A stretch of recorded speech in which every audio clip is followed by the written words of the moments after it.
Hello students, मैं मिथिलेश कुमार आपका स्वागत करता हूं। तो हम लोग स्टडी कर रहे हैं इलेक्ट्रिकल एंड इलेक्ट्रॉनिक्स मेजरमेंट।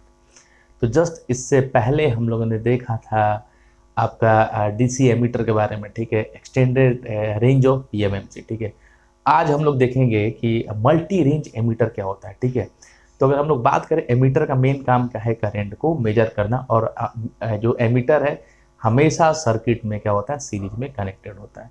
और इसका मेन काम क्या है कि आपको करंट को मेजर करना। तो एक्सटेंडेड रेंज, इससे पहले हम लोगों ने देखा था कि एक्सटेंडेड रेंज ऑफ पीएमएमसी जो कि एमीटर की तरह वर्क करता है। ठीक है, तो एक्सटेंडेड का मतलब क्या होता है? बढ़ाना। हम लोग जैसे मान लो कि कोई फॉरम का डेट आया, 5 तारीख क्लास डेट है, ठीक है, तो देन फिर से डेट बढ़ाया जाता है, तो उसको लिखा जाता है कि डेट को एक्सटेंड कर दिया गया, डेट को बढ़ा दिया गया है अगले 5 दिनों के लिए, और मतलब कि 10 तारीख तक कर दिया गया। ठीक है, तो एक्सटेंडेड रेंज का मतलब होता है उसको बढ़ाना। ठीक है, तो इससे पहले हम लोगों ने देखा था एक्सटेंडेड रेंज ऑफ पीएमएमसी जो कि एमीटर की तरह वर्क करता है। ठीक है, तो उसमें कुछ नहीं करना था, मतलब एक्सटेंडेड। देखिए, मैं फिर से उसको समझा देता हूँ। सपोज दैट कि यहीं आपका एमीटर लगा हुआ था, क्लियर, और इस तरीके से हम लोग बात करें तो यहाँ पे आपका ये क्या एक लगा हुआ है। ठीक है, इस तरीके से बात करें तो पीएमएमसी गैल्वेनोमीटर। ठीक है, और ये आपका क्या है? एक सर्किट है। ठीक है, ये आपका एक तरीके से सर्किट है। देखिए, और इसमें जो करंट है आई फ्लो हो रहा है। समझने की कोशिश कीजिएगा। एक्सटेंडेड रेंज का मतलब ये होता है कि मान लो कि इस एमीटर को हमेशा सर्किट में क्या किया जाता है? सीरीज में कनेक्ट किया जाता है। ठीक है, तो ठीक है, और यहाँ पे अगर हम लोग करंट को फ्लो कराएं, ठीक है, करंट को फ्लो कराएं, तो ये आपका कुछ ही करंट को मेजर कर पाएगा, किसी करंट को मेजर कर पाएगा। ठीक है, लेकिन अपने को क्या करना है कि काफ़ी ज़्यादा करंट को मेजर करना है, काफ़ी ज़्यादा करंट को मेजर करना है। और यहाँ पे अगर हम लोग बात करें तो एक वैल्यू होती है आई एम, जिसको हम लोग बोलते हैं डिफ्लेक्शन करंट। ठीक है, तो यहाँ पे हम लोग क्या करते हैं कि अगर ओनली डिफ्लेक्शन करंट को ही मेजर कर पाएंगे, ठीक है, तो देन हम लोग क्या करते हैं कि अपने को हाई करंट को मेजर करना है, तो हम लोग इसको इसको क्या करते हैं? एक्सटेंड करते हैं। और एक्सटेंड करने के लिए हम लोग क्या करते हैं कि इसके पैरेलल में एक लो रेजिस्टेंस लगा देते हैं। ठीक है, और जो मैक्सिमम पार्ट ऑफ करंट है इसे हम लोग बाईपास करा देते हैं। इसे बाईपास करा के, और पूरा का पूरा ये कॉम्बिनेशन है एमीटर की तरह वर्क करता है, और इसे बाईपास करा के हम लोग क्या करते हैं? करंट को मेजर कर लेते हैं। ठीक है, और आरएसएस की वैल्यू काफ़ी ज़्यादा लो होती है। ठीक है, तो यहाँ पे हम लोग एक्सटेंड क्या किया? एक्सटेंड ये किया कि यहाँ पे एक शंट रेजिस्टेंस हम लोगों ने लगा दी यहाँ पे पीएमएमसी के पैरेलल में, या गैल्वेनोमीटर बोल लो उसको। ठीक है, और वहाँ से हम लोगों ने क्या किया कि मैक्सिमम अमाउंट ऑफ करंट को इससे बाईपास करा के हम लोगों ने क्या कर दिया? मेजर कर दिया। ठीक है, जिस करंट को हम लोग एमीटर से हम लोग सिंपली हम लोग इस तरीके से हम लोग मेजर नहीं कर पा रहे थे, तो हम लोगों ने क्या किया कि उसको उसके रेट को एक्सटेंड कर दिया। और एक्सटेंड करने के लिए हमने क्या किया कि एक पैरेलल में रेजिस्टेंस को कनेक्ट कर दिया। ठीक है, किसके पैरेलल में? पीएमएमसी के पैरेलल में। और इसके थ्रू करंट को हम लोगों ने क्या किया? बाईपास करा दिया। यहाँ पे रेजिस्टेंस की वैल्यू काफ़ी ज़्यादा लो होती है, और हम लोग क्या करते हैं कि मैक्सिमम अमाउंट ऑफ करंट को आपका क्या करते हैं? मेजर कर लेते हैं। क्लियर है? ठीक है, अगर हम लोग यहाँ पे एक शंट रेजिस्टेंस यूज नहीं करते, ठीक है, और इसके थ्रू ही हम लोग करंट को मेजर करते, तो हम लोग only full scale deflection current को ही मेजर कर पाते। ठीक है, मैक्सिमम अमाउंट ऑफ करंट को मेजर करना हो तो हम लोग क्या करते हैं? इसके रेंज को एक्सटेंड करते हैं, और यहाँ पे हम लोग एक पैरेलल में रेजिस्टेंस कनेक्ट करते हैं, और करंट को इसके थ्रू बाईपास करा देते हैं, मैक्सिमम अमाउंट ऑफ करंट को। और ये पूरा जो कि आपका पैरेलल में कनेक्ट है पीएमएमसी के साथ, या गैल्वेनोमीटर बोल लो। ठीक है, और ये पूरा जो फंक्शन है, ठीक है, और यहाँ पे जो एमीटर है वो सीरीज में कनेक्टेड होता है। ठीक है, और देन यहाँ पे हम लोग करंट को मेजर कर लेते हैं। ठीक है, तो उसी तरीके से हम लोग बात करें तो ये आपका क्या है? मल्टी रेंज एमीटर है। ठीक है, तो आप समझिए एमीटर का मेन काम क्या है? करंट को मेजर करना, लेकिन ये मल्टी रेंज है।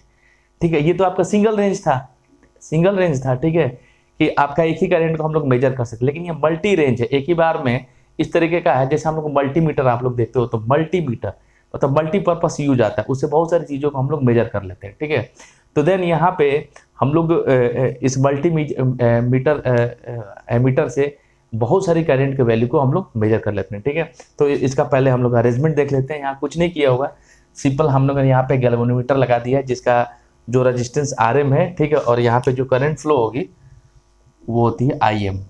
ठीक है, और उसको हम लोग बोलते हैं फुल स्केल डिफ्लेक्शन करंट। ठीक है। और यहाँ पे हमने क्या किया कि इसके पैरेलल में 4 रेजिस्टेंस कनेक्ट कर दिया, R1, R2, R3, R4, ठीक है। ये एक दूसरे के किसके पैरेलल में है, आपके इस गैल्वेनोमीटर PMMC के आपके क्या है पैरेलल में, ठीक है। और देन हमने क्या किया है, यहाँ पे एक मल्टी रेंज स्विच कनेक्ट कर दिया है, ठीक है, स्विच कनेक्ट कर दिया है। तो अब देखिए यहाँ पे डिफरेंट रेंज के हम लोगों ने क्या किया, चार आपका रेजिस्टेंस कनेक्ट कर दिया है, ठीक है। और देन यहाँ पे हम लोगों ने क्या कर दिया, एक स्विच कनेक्ट कर दिया है, ठीक है। और ये सारा का सारा जो कॉम्बिनेशन है गैल्वेनोमीटर के क्या है पैरेलल में, और ये पूरा का पूरा अरेंजमेंट जो है एक एमीटर की तरह वर्क करता है। हम लोग एमीटर कहाँ लगाते हैं, हम लोग इस ये जो अपना सर्किटरी है उसके सीरीज में हम लोगों ने एमीटर लगा दिया, क्लियर।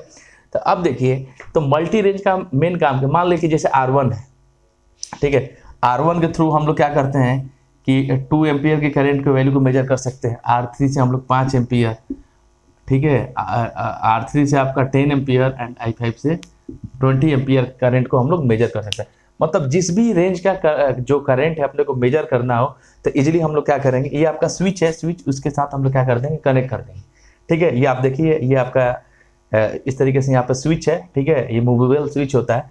तो जिस भी रेंज के करंट को अपने को मेजर करना होता है, ठीक है, तो हम लोग क्या करते हैं, करेंगे कि इस स्विच को, जैसे मान लीजिए कि 5 एम्पियर के करंट को मेजर करना है, तो ये जो स्विच है इस R2 के साथ आपका सीरीज में कनेक्ट हो गया। और R2 आपका किसके पैरेलल में है, आपका गैल्वेनोमीटर PMMC के आपके पैरेलल में है, ठीक है। और देन हम लोग इसके थ्रू आपको करंट को क्या करते हैं, मेजर कर लेते हैं, ठीक है। अगर आपको 2 एम्पियर का करंट मेजर करना तो हम लोग क्या करेंगे, इस स्विच को R1 से कनेक्ट कर देंगे, मतलब ये स्विच जो है रजिस्टर के साथ हमेशा सीरीज में कनेक्टेड होगा, ठीक है। तो अपने को 2 एम्पियर का करंट मेजर करता है, ये स्विच जो है आपका R1 से कनेक्ट हो जाएगा, और ये R1 और आपका गैल्वेनोमीटर या PMMC बोल लो, ये एक दूसरे के पैरेलल में होगा। अगर अपने को 10 एम्पियर के रेंज का अगर करंट मेजर करना है तो ये जो स्विच है वो R3 के साथ सीरीज में कनेक्ट हो जाएगा, ठीक है। और देन पूरा कॉम्बिनेशन जो इसके साथ पैरेलल में हो जाएगा, ठीक है। और देन अगर हमको 20 एम्पियर रेंज का करंट मेजर करना हो तो हम लोग इस स्विच को क्या करेंगे, इस स्विच को R4 के साथ कनेक्ट कर देंगे, ठीक है। तो ये R4 और स्विच एक दूसरे के सीरीज में कनेक्ट हो जाएगा, और देन ये पूरा R4 स्विच और ये RM गैल्वेनोमीटर एक दूसरे के पैरेलल में कनेक्ट हो जाएगा। इस तरीके से हम लोग 20 एम्पियर रेंज के करंट को मेजर कर पाते हैं। इसकी सबसे इंपॉर्टेंट बात, अगर हम लोग ये पूरा अरेंजमेंट कर रहे हैं तो सबसे पहले मान लो कि जैसे अभी हमने बोला कि ये जो आपका स्विच है R2 से कनेक्टेड है, 5 एम्पियर को करंट, अगर अपने को 2 एम्पियर रेंज को करंट को क्या करना है, मेजर करना है, तो हम लोग क्या करेंगे, इस स्विच को इसे कनेक्ट करेंगे, इस स्विच को मतलब रेजिस्टेंस R2 से हटा के रेजिस्टेंस R1 से हम लोग यहाँ पे कनेक्ट करेंगे। तो अपने को ध्यान में रखना है कि यहाँ पे सर्किट जो ब्रेक करने से पहले ही सर्किट को मेक करना पड़ेगा, मतलब R2 हटाने से पहले ही R1 को स्विच के साथ क्या करना, मेक करना पड़ेगा। अगर हम लोग ऐसा नहीं करते हैं तो लार्ज अमाउंट ऑफ करंट इस सर्किट से क्या होगा, फ्लो होने लगेगा, ठीक है। और वो क्या कर देगा, आपका जो मीटर है उसको क्या कर देगा, डैमेज कर देगा, ठीक है। तो अपने को ध्यान में रखना है कि इस R2 को स्विच S से हटाने से पहले ही R1 को इसे हम लोग कनेक्ट कर दें। अगर हम लोग ऐसा नहीं करते हैं तो large amount of current flow through the meter movement, और वो मीटर को क्या कर देगा, वो डैमेज कर देगा, ठीक है। तो यही आपका सिंपल सा मल्टी रेंज एमीटर है। मल्टी रेंज एमीटर का यूज करके हम लोग क्या करते हैं, मल्टीपल करंट को हम लोग मेजर कर सकते हैं। इसमें कुछ नहीं किया जाता है, इसमें क्या है कि हम लोग अलग अलग रेंज के जो आपका रेजिस्टेंस लेते हैं उसको हम लोग कनेक्ट कर देते हैं, और उसके पैरेलल में हम लोग गैल्वेनोमीटर लगा देते हैं, ठीक है। और ये पूरा का पूरा जो अरेंजमेंट है वो किसकी तरह वर्क करता है, आपका एमीटर की तरह वर्क करता है, क्योंकि एमीटर क्या होता है कि सीरीज हमेशा सर्किट में सीरीज में कनेक्टेड होता है, ठीक है। इनको कनेक्ट करने के लिए हम लोग क्या करते हैं कि मल्टी रेंज स्विच यूज करते हैं, और जिस भी रेंज के करंट के वैल्यू को मेजर करना हो उसके साथ इस स्विच को हम लोग सीरीज में कनेक्ट कर देते हैं। और कनेक्ट करने के बाद क्या होता है कि सिंपल सा एक कॉम्बिनेशन बन जाता है, ठीक है। वो आपका गैल्वेनोमीटर के साथ में पैरेलल में कनेक्ट हो जाता है, और देन हम लोग उस करंट को एमीटर की सहायता से हम लोग क्या कर लेते हैं, मेजर कर लेते हैं। तो ये है आपका सिंपल सा मल्टी रेंज एमीटर ही है, ठीक है। इसी तरीके का एमीटर ही है, ठीक है। लेकिन हम लोग क्या किया है, इसमें मल्टी रेंज अपना रेजिस्टेंस यूज किए हैं, और देन हम लोग क्या करते हैं कि आप अलग अलग रेंज के करंट को मेजर कर लेते हैं, ठीक है। तो इसमें हम लोग कुछ नहीं, अरेंजमेंट यही है कि अलग अलग रेंज के रजिस्टर को कनेक्ट कर दिया, इसे करंट को हम लोग ने क्या कर दिया, पास करा दिया, ठीक है। इस स्विच को कनेक्ट करके और देन हम लोग करंट को मेजर कर लेते हैं, ठीक है। देखिए यहाँ पे the current range of the DC ammeter may be further extended by number of shunt selected by range switch such a meter is called multi range emitter। ठीक है, देखो अब करेंट रेंज को फर्दर अपने को एक्सटेंड करना है तो हम लोग क्या करेंगे कि नंबर ऑफ शंट्स, ये आपका जो पैरेलल में कनेक्टेड है रजिस्टर, एक से ज़्यादा आपका शंट्स कनेक्टेड है, number of shunts selected bye range switch, मतलब कि इस रेंज स्विच के द्वारा हम लोग इसको कनेक्ट कर सकते हैं। और इस तरीके का जो अरेंजमेंट बनता है उस पूरे अरेंजमेंट को हम लोग बोलते हैं multi range ammeter. Multi range ammeter का यूज करके हम लोग डिफरेंट तरीके रेंज के करंट को हम लोग मेजर कर सकते हैं। क्लियर है? नेक्स्ट देखिए आगे क्या बोल रहा है। The circuit has 4 shunt. ठीक है, अब देखिए अब इस सर्किट में पूरा कितना शंट रजिस्टर यूज किया गया है? 4। कौन कौन? R1, R2, R3 and R4। ठीक है, इसमें 4 तरीके का शंट यूज किया है, R1, R2, R3 and R4। ठीक है, which can be placed in parallel with the movement to give 4 different current range। ठीक है, तो ये क्या हुआ कि अगर ये स्विच के साथ सीरीज में कनेक्टेड होता है और इस गैल्वेनोमीटर के साथ किस व्यवस्था में रहता है? तो पैरेलल में कनेक्टेड होता है। ठीक है, पैरेलल में कनेक्टेड होता है। The circuit has 4 shunt R1, R2, R3 and R4 which can be placed in parallel। ये इसके साथ क्या होता है? पैरेलल में कनेक्टेड होता है PMMC के साथ with the movement to give 4 different current range. ठीक है, तो इसके थ्रू हम लोग क्या करते हैं कि अलग अलग करेंट रेंज को मेजर कर सकते हैं या अपना अलग अलग डिफरेंट करेंट का रेंज अपने को प्राप्त होता है। क्लियर? आगे देखिए, DC ammeter for measuring direct currents. अपने को पता है कि एमीटर का मेन काम क्या है? करंट को मेजर करना। और डीसी एमीटर और है, तो डीसी एमीटर किसको मेजर करेगा? डायरेक्ट करंट को मेजर करेगा। Clear? DC ammeter for measuring direct current of multiple range. ठीक है, तो यहाँ पे जो आपका सिंपल एमीटर यूज हुआ है, ठीक है, उसका मेन काम क्या है कि मल्टीपल रेंज के डीसी करंट को मेजर करना। ठीक है, इसलिए हम लोग यहाँ पे अलग अलग 4 शंट यूज किए हैं और उस शंट का 4 shunt R1, R2, R3 and R4 4 shunt का यूज करके multiple range of DC current को हम लोग मेजर कर सकते हैं एक ही आपका सर्किटरी से। ठीक है, then we have to use multiple parallel resistor. ठीक है, तो देन हम लोग को क्या करना है कि मल्टी रेंज डायरेक्ट करंट को मेजर करना है, तो उसके लिए हम लोग को क्या अरेंजमेंट करेगा?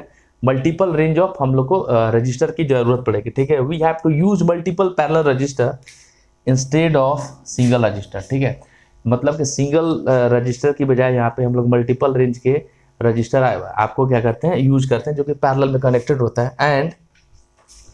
And this entire combination of resistor is in parallel to the PMMC galvanometer. ठीक है, और जो आपका इंटायर ये जो रेजिस्टेंस का कॉम्बिनेशन है वो गैल्वेनोमीटर के साथ आपका कैसे कनेक्टेड होता है? किस कंडीशन में? वो पैरेलल में कनेक्टेड होता है। क्लियर? देख लीजिए कि जैसे ही आपका R2 स्विच के साथ सीरीज में कनेक्टेड है और ये R2 जो है आपका PMMC या गैल्वेनोमीटर के साथ आपका पैरेलल में कनेक्टेड है। क्लियर? नेक्स्ट देखिए, place this multi range DC ammeter in series with the branch of electric circuit. ठीक है, मतलब जो डीसी एमीटर होता है वो हमेशा हमेशा जो है इस सर्किटरी में सीरीज में कनेक्टेड है। एमीटर जो है हमेशा सर्किट के अंदर कैसे कनेक्टेड होता है? सीरीज में कनेक्टेड होता है। ठीक है, तो उसी चीज को लिख दिया। प्लेस दिस मल्टी रेंज जो डीसी एमीटर है वो इस सर्किट में हमेशा सीरीज में कनेक्टेड होता है और उसके पैरेलल में हम लोगों ने क्या किया है? यहाँ पे जो रेजिस्टेंस को कनेक्ट किया है। ठीक है, where the direct current of required range is to be measured. ठीक है, तो इस तरीके से हम लोग मल्टी रेंज जो डीसी एमीटर है उसको सर्किटरी में सीरीज में कनेक्ट करते हैं और अपन क्या करते हैं कि multi range of DC current को हम लोग मेजर करते हैं। ठीक है, देखिए इसका जो इक्वेशंस है उसके बारे में हम लोग डिस्कस कर लेते हैं।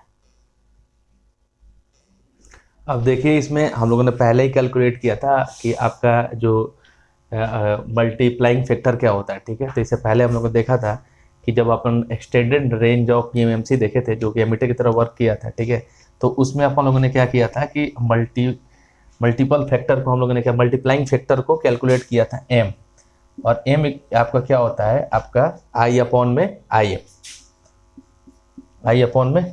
ठीक है, I अपॉन में Im। क्लियर? तो यहाँ पे देखिए कि आपका आई क्या था, आई आपका क्या था, टोटल करंट, ठीक है, और आई एम क्या था, full scale deflection current.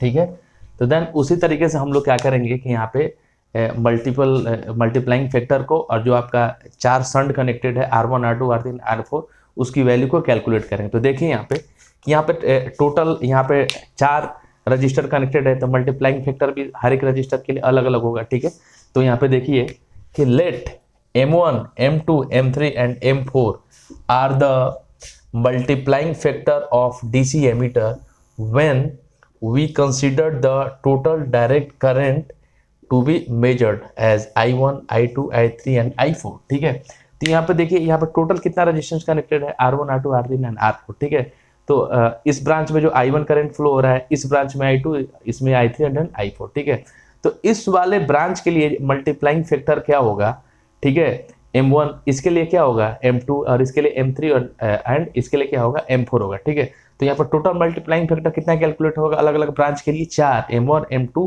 M3 and M4। ठीक है, तो यहाँ पे अपने से कोई पूछे कि M1 कैलकुलेट करो, तो मल्टीप्लाइंग फैक्टर यहाँ पे देखिए, तो M1 कैलकुलेट करने का फॉर्मूला होगा I1 अपॉन में IM। ठीक है, मतलब टोटल करंट अपॉन में फुल स्केल डिफ्लेक्शन करंट। ठीक है, आप यहाँ पे देखिए फुल स्केल डिफ्लेक्शन करंट है, क्लियर है। उसी तरीके से अगर M2 अपने को बोला जाए कैलकुलेट करने के लिए, तो वो होगा I2। ठीक है, I2 अपॉन में आपका IM, क्योंकि ये जो है आपका इसके साथ पैरेलल में कनेक्टेड है। ठीक है, और M3 की बात करें तो M3 कैलकुलेट होगा आपका I3 अपॉन में IM, और M4 की बात करें तो ये कैलकुलेट होगा M4 क्या, मल्टीप्लाइंग फैक्टर इन ब्रांच 4। ठीक है, ब्रांच 4, तो I4 तो ये कैलकुलेट होगा कि इस ब्रांच में जो करंट फ्लो हो रहा है वो I4 आपका फ्लो हो रहा है, क्लियर। और देन आपका जो ये आपका IM है वो क्या है, आपका फुल स्केल डिफ्लेक्शन करंट। ठीक है, तो M कैलकुलेट करने का फॉर्मूला होता है टोटल करंट अपॉन में IM, और IM क्या होता है, full scale deflection current, full scale deflection current. ठीक है, तो यहाँ से अपन क्या कर सकते हैं, मल्टीप्लाइंग फैक्टर कैलकुलेट किए। अब यहाँ पे देखिए यहाँ पे 4 रेजिस्टेंस कनेक्टेड है, ठीक है, पैरेलल में। ठीक है, तो अब अपने को यहाँ पे शंट रेजिस्टेंस की वैल्यू क्या करनी है, कैलकुलेट करनी है। जैसे यहाँ पे हम लोग ने क्या किया था, शंट रेजिस्टेंस की वैल्यू कैलकुलेट किया था। ठीक है, तो R1 जो, अगर हम लोग सबसे पहले R1 की बात करते हैं, तो ये R1 जो है स्विच के साथ कनेक्टेड है, और ये पूरा का पूरा कॉम्बिनेशन जो है आपका यहाँ पे गैल्वेनोमीटर के साथ में पैरेलल में कनेक्टेड है। ठीक है, तो R1 की वैल्यू हम लोग ने कैलकुलेट किया था RM। ठीक है, RM का मतलब क्या है कि फुल स्केल जो आपका इसका क्या है कि आपका रेजिस्टेंस है। ठीक है, इस जो यहाँ पे जो गैल्वेनोमीटर लगा है वो उसका रेजिस्टेंस है, ठीक है, जिसको हम लोग बोलते हैं RM, क्लियर, फुल स्केल पे। ठीक है, तो R1 की वैल्यू हो जाएगी RM अपॉन M1 माइनस 1। ठीक है, और देन उसी तरीके से अगर हम लोग R2 की वैल्यू कैलकुलेट करें तो उसकी वैल्यू हो जाएगी RM अपॉन में M2 माइनस 1, और R3 की वैल्यू अगर हम लोग कैलकुलेट करें तो उसकी वैल्यू हो जाएगी RM अपॉन में M3 माइनस 1, और M3 क्या है यहाँ पे मल्टीप्लाइंग फैक्टर है, और R4 की अगर हम लोग वैल्यू कैलकुलेट करें, मतलब ये शंट रेजिस्टेंस है, बहुत जगह हम लोग इसको ऐसे भी लिख सकते हैं। ठीक है, मतलब शंट रेजिस्टेंस के लिए हम लोग SH यूज करते हैं। ठीक है, तो आप समझ लेना। और देन यहाँ पे अगर हम लोग R4 की वैल्यू कैलकुलेट करें तो वो क्या होगा आपका RM। ठीक है, आपका RM अपॉन में M4 माइनस 1, और RM क्या है यहाँ पे जो रेजिस्टेंस की वैल्यू है उसको हम लोग बोलते हैं RM। IM आपका क्या है, फुल स्केल डिफ्लेक्शन करंट। ठीक है, I1 क्या है, टोटल करंट, I2 भी टोटल करंट, क्योंकि क्या होगा कि एक बार में एक ही ब्रांच को हम इस स्विच से कनेक्ट कर सकते हैं। तो पहली बार में हम लोग इस स्विच को R2 के साथ में कनेक्ट किया, तो यहाँ पर टोटल करंट की वैल्यू कितनी हो जाएगी, I2। ठीक है, और फुल स्केल डिफ्लेक्शन करंट की वैल्यू कितनी है, IM। तो इस तरीके से अगर एग्जाम्स में पूछा जाता है तो हम लोग यहाँ से मल्टीप्लाइंग फैक्टर कैलकुलेट करते हैं, शंट रेजिस्टेंस कैलकुलेट कर सकते हैं, और मल्टी रेंज एमीटर को हम लोग बहुत ईजी वे में डिस्कस कर सकते हैं। ठीक है, तो यहाँ पे जो आपको मल्टी रेंज एमीटर था या यूनिवर्सल शंट था वो हमारा कंप्लीट होता है। आगे हम लोग मिलेंगे नेक्स्ट वीडियो में, तब तक के लिए थैंक यू।